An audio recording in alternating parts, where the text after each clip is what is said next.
Hey everyone, Andrew with FindYourFuels.com back here to help you again today. And today we're actually just going to kind of facilitate a little discussion with ourselves. One, I've actually had a lot of good conversations in my recent weeks of consulting, and that's the topic, do people grow or do people change? If there is really one answer between the two. On the one side, you've got growth, which is where we more kind of fall in line with as a company, that there's kind of an initial you are here moment when it comes to talent and personalities, that I'm me. There's the initial acceptance that there's something already there, which means we can grow from it. Now, there are some limitations with that. By accepting those limitations of what we're starting out with, we come to conversations where, theoretically, why would we work so hard to change this boat into a car? Maybe we should just let the boat find some boat things to do and find a car to do what car things can do. There's a lot of problems that come with accepting growth, because it does mean accepting kind of the person as they are and saying how much growth can we really expect in a reasonable amount of time to fit the current need that we have. And that really provides the allure of the change model, which says, well, it really doesn't matter who you are, what you are. If the need that is in front of you is different from what you have, just change. Drop that part of your personality, pick up another one, bolt it on, and just go from there. Now, it sounds like a very versatile way of approaching life and development and putting people in work situations, but it is kind of at the adulteration of the self. To say that, you know what, it's not the end of the world, that everything has to revolve around who you are as a person. Life isn't perfect, there's not enough time for that. However, by completely wiping it out and saying, you know what, you're an able-bodied person and you seem like a hard worker, so we're not actually going to invest any time or effort at all into getting to know you, because the most important thing is what we need from you. And if there's any difference, we're asking you to be the one to bring change. Now, there's a lot of fandom on either side. You have a very industrial side over here who's very fond of change ideas. You have a very individualistic end of the work spectrum that's more personality driven and wants to feel like they just love the job they're in.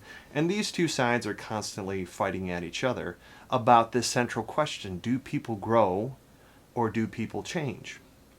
And for us as a company, we take kind of a middle of the road stance, but we really lean on the side of growth.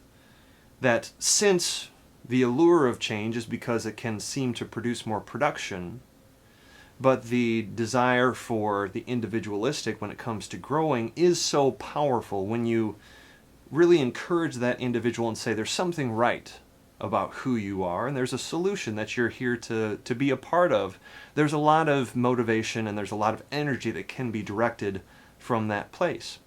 But if it's at the expense of doing things, we have to at least create a solution for what people usually lean on the side of change for.